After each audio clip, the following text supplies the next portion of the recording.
მასშტაბური საგამოძიებო მოქმედებების ჩატარება პროკურატურამ 6 წლის თავზე გადაწყვიტა. ახლა არკვევს რა დისტანციიდან და რა ტრაექტორიით ესროდნენ სპეცრაზმელები დემონსტრანტებს რეზინის ტყვიებს. სად იდგნენ მსროლელები და სად დაჭრილი მოქალაქეები. სპეციალური ყვითელი ნიშნულებითა და სხვადასხვა ტიპის საზომებით პარლამენტის შენობასთან მისულ ექსპერტთა და გამომძიებელთა ჯგუფს ცენტრალური გზა გადაკეტილი დაახვედრეს.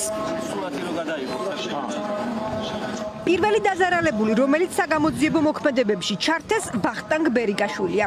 მას ეს რეზინის ტყვია მკლავში მოხვდა. ერთ-ერთი იყო, რომელიც ქართული ოცნების მთავრობისგან მაშინ პოლიტიკური და სამართლებრივი პასუხისმგებლობის აღებას მოითხოვდა. თუმცა უშედეგოდ 6 წლიანი უმოქმედობის შემდეგ მისი უფლებებით ახლა დაინტერესება ეჭვს უჩენს. ჩემი დაჭრა მოხდა მაშინ ხარში, ახალ მოხსნა ტყვიარები. პროკურატურა ახლა იძიებს იმ მომენტის აღდგენა უნდათ, რომ დაახლოებით განსაზღვრონ, საიდან მოხდა და რომელი სპეცრაზმელის მიერ მოხდა გასროლა, გადაზომეს დაახლოებით მეტრები.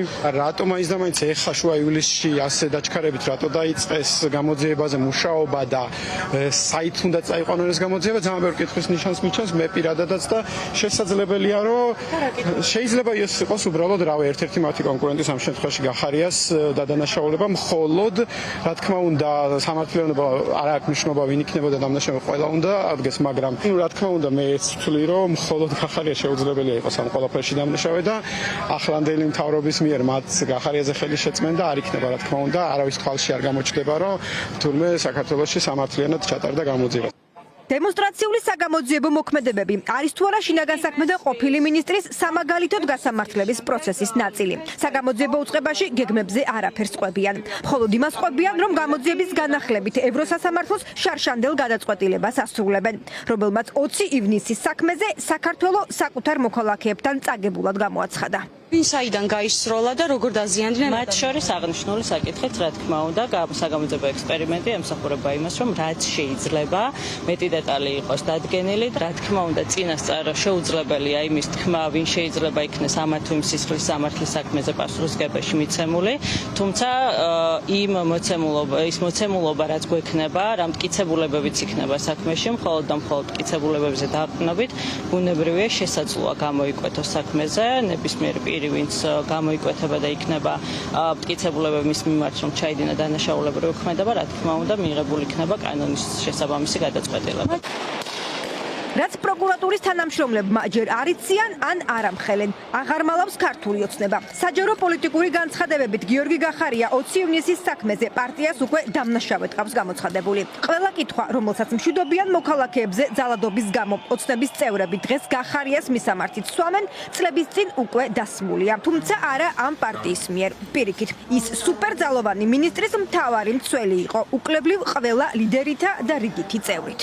უბრალოდ ვერ გაგცემთ პასუხს, რომელი ადამიანი შეიძლება იყოს დაკავებული, იმიტომ რომ ეს ჩემი საქმე არ არის და ვერანაირად ვერ მექნება ინფორმაცია პოლიტიკურ პასუხისმგებლობას რაც შეეხება.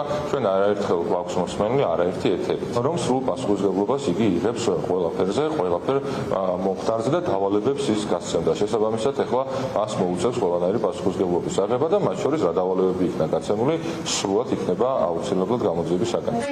გიორგი გახარია, რომელიც თავს დამნაშავედ არც მაშინ და არც ახლა მიიჩნევს. მისი გასამართლების მცდელობას პოლიტიკური რევანშის სურვილით ხსნის. ანგარიშტორების ამავე გეგმის ნაწილად განიხილავენ ის და მისი მოქმედი პარტია ჩორჩანას საგუშაგოს საქმესაც.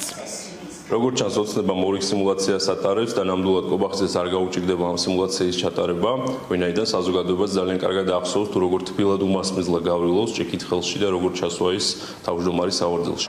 შედის თუ არა პროკურატურის უახლეს გეგმებში ყოფილი მინისტრის ან სპეცრაზმელების, რომლებიც არაერთ კადრში ჩანან გამოკითხვაზე დაბარება. ჯერ უცნობია. თუმცა მანამდე ცნობილია, რომ საგამოძიებო უწყება აპირებს რუსთაველის გამზირი კვლავ გადაკეტოს და საგამოძიებო მოქმედებებში სხვა დაზარალებულებიც ჩართოს, რომლებიც 2019 წლის 20 ივნისს დაიჭრნენ. თუმცა ქართულ საგამოძიებო უწყებებში არაერთი მცდელობის მიუხედავად სამართალი ვერ იპოვეს. საქმის სტრასბურგში წაღების შემდეგაც მთავრობა ოფიციალური უწყებების უდანაშაულობის დამტკიცებას ცდილობდა. საქმე წააგო. ახლა ის დიდ პალატაშია გასაჩივრებული, თუმცა ქართული ოცნების ხელისუფლება საბოლოო გადაწყვეტილებას არ ელოდება. ევროსასამართლოს ყოფილი ქართველი მოსამართლე ამ ფაქტს საეჭვოდ მიიჩნევს და წერს, რომ პროკურატურის განსაკუთრებულ მონდომებას პოლიტიკური მიზნები აქვს.